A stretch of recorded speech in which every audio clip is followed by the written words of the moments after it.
Look what my dog did to my shame board. Hello strangers, so this is my June book haul. And because I'm a terrible person, 6 of these books I did buy this month, but 2 of them were just pre-orders, so I mean, that's okay. I think I'll start with the 6 books I actually did buy this month and are unexcusable. I went to my local Waterstones and I bought books, which is the first time in a while, mainly because like they moved the YA and like I was pretty sure it was upstairs, but I figured if I don't go upstairs there's less likely chance that I will buy books. But I went upstairs, so that scheme didn't work. But here are just randomly the books that I bought. I bought The Last Summer of Us by Maggie Harcourt. I don't know, I've heard stuff about this, but I don't know, I'm sure this came out recently, but I'm still really paranoid that I accidentally bought this already. I think what it is that this has been on NetGuy, and I decided I didn't want to read it off NetGuy, but I wanted to buy a physical copy because why get a book for free when you can buy it? I also got Me, All and the Dying Girl by Jess Andrews, and this is being made into a movie. No, it has been made into a movie, but it's not out yet.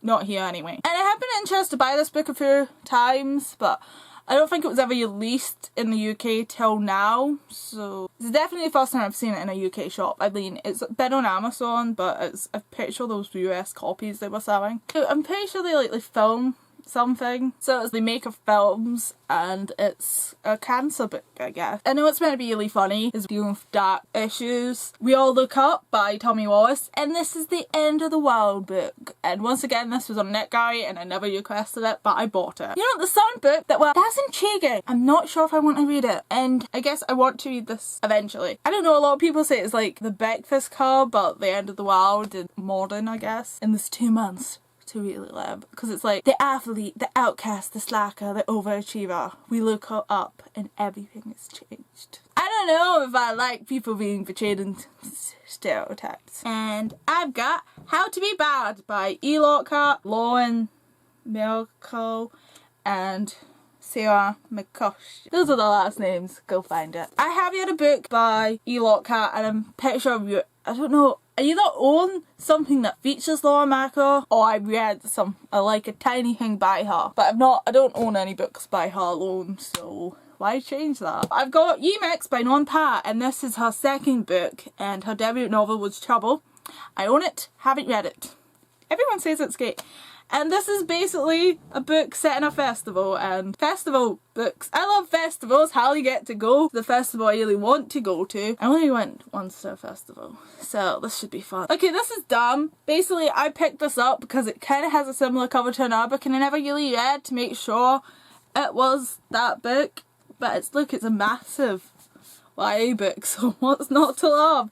And it's got a really long title, which is Me Being Me is Exactly Insane as You Being You by Todd Haskell-Lowley. I think this is American cover. I don't know, there's a sticker on the back, so it's a bit weird. That usually only happens like if it's an American edition or something. I wish they did it sideways though to cover the bar. With a sticker that size they could have. Dan hasn't had an easy year. His parents divorced, his brother left for college, and his best friend moved states. Also, he still doesn't have a girlfriend. Then his dad shows up at 6 AM with a Grey's chocolate donut and a pretty wild shaking revelation. And in full freak out mode, Darren ditches school, jumps on a bus to visit his brother Nate at college. But someone weird and amazing comes along for the ride. Told entirely in less, this hilarious novelist popularly catches why having anything to do with anyone is painful.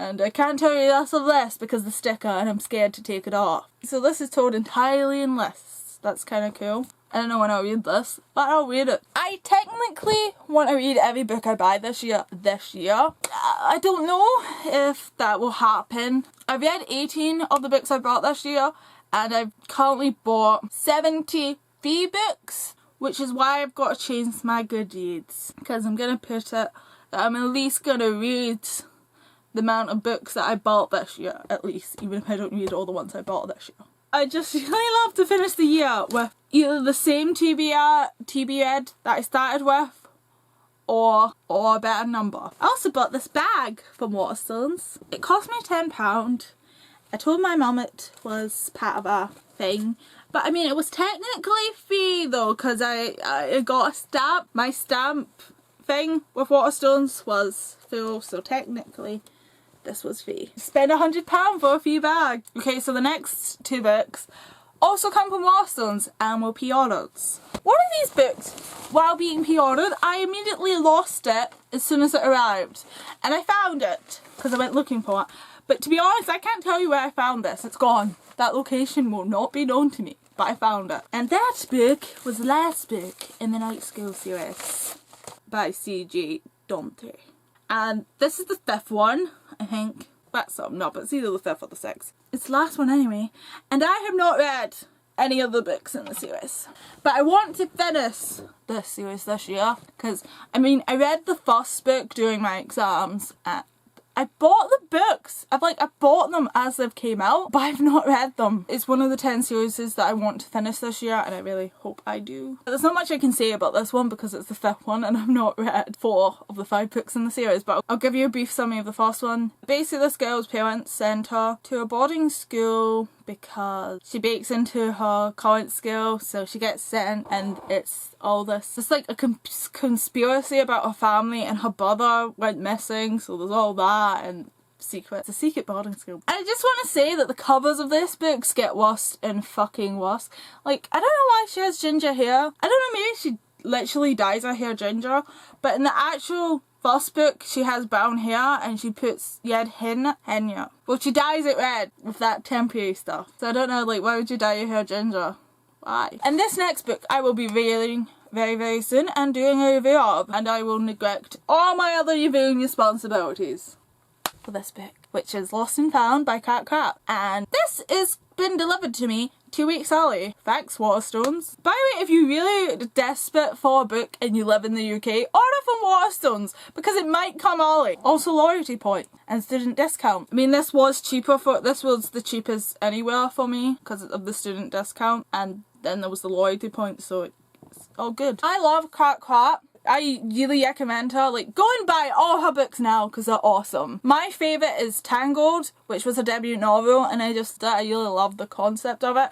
And she deals with really difficult things that we should discuss. Like, she does deal with a lot of complex teen issues. Like, Entangled deals with suicide, trigger warning, I guess, and teen pregnancy, so it's really good reading. She's a really good writer. This is basically somebody was taken away from their family when they were young, and then they find her and she has to go back to the family, but she doesn't know them. There's been a lot of books like that, and there's been a lot of TV shows like that, but I'm very interested and excited to see Cat Crap's point of view of it.